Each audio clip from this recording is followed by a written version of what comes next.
y'all's audition process to be a part of these shows, because it's just so intriguing for me. And I'm sure, like, I don't know if you guys already told this story to listeners, but I'm just curious as a fan. Yeah, I mean, when I was doing, we didn't know what was going on in this show. I thought it was just some kind of show that was not even really Nickelodeon, you know? So I just rolled in there very much like, who am I playing? Yeah. And they gave me this ponytail Scarface kid. And I'm like, I'm reading through the script. I'm like, this is some anime-inspired epic story. I'm like, Zuko. Yeah. I said, like Danny Zuko? And they're like, no.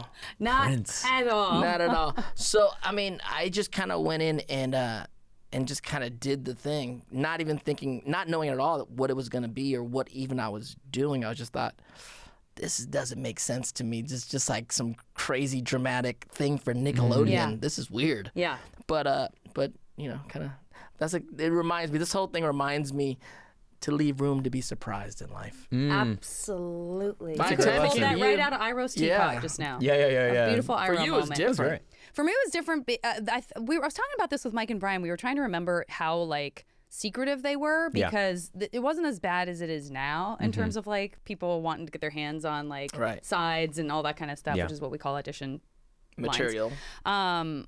But I don't know that I knew right away that it was part of the, like, Avatar, because I loved the first series, and then at some point that became clear, and then it was like, okay, don't think about that at all, or you will psych yourself out so bad. But there was a sequence of auditions as they were kind of trying to figure out how the pieces were going to fit together. For at least, I think, the three, like Mako and Bolin and Korra, I think they were like figuring that out. So time would pass, and because it's voiceover, there's just isn't the same kind of relationship to production and deadlines that we're used to, where it's like, if I'm auditioning for this, unless it's like a huge project, you know, where you know it might be 6 months to a year before you start or whatever.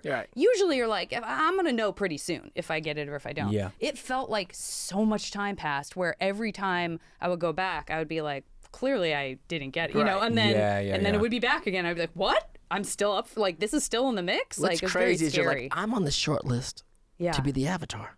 I mean, that's crazy, that was right? crazy. You don't let your head go there, though. You know what I mean? You just go like, I just don't screw this up. Just don't screw this up. When do you think you found out that it was for that? I mean, it must have been like, certainly before like the last kind of like chemistry test where they did have PJ and David and I read together, and you know, all that, and then when I found out I got it, I was in a Joanne Fabrics. Oh there we go. Buying some crafter. Cosplaying? Crafting something? No cosplay, but I was doing some crafting. Multiple ways. Some crafting. Yeah, and I found out, and I screamed involuntarily and jumped in the air, and I looked around, and I was easily the youngest person in there. And I think there were like three little old ladies who were like, ah! What's wrong? What's going on? Yeah. But it was, it was that's amazing. Crazy. When I got it, I was like, okay, we'll see if that ever no. gets the air. Yeah. We'll see. We'll see if already picked up. right? We'll see if that crazy show ever gets the air.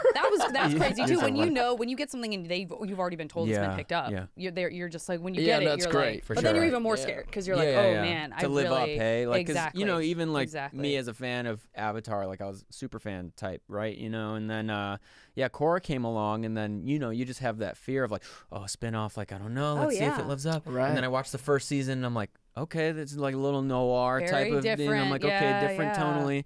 And then you start diving into the seasons as you go, and it's just like, yo, they did it. Like, I'm like measuring them both where I'm like, yo, I can't even choose now. I'm like, what? They're so this is different. crazy. They're so different. And there's more so coming. great. There's more coming. So Yo, that is they might crazy. need you. They might need you. Yo, God, please. I Yo, know. man. I know. I'll do a one day, one line. They might need Hi. you. They might need You you. know, I'll do everything. I'll be doing the kicks and the flips. The and world's the expanding, so you never know.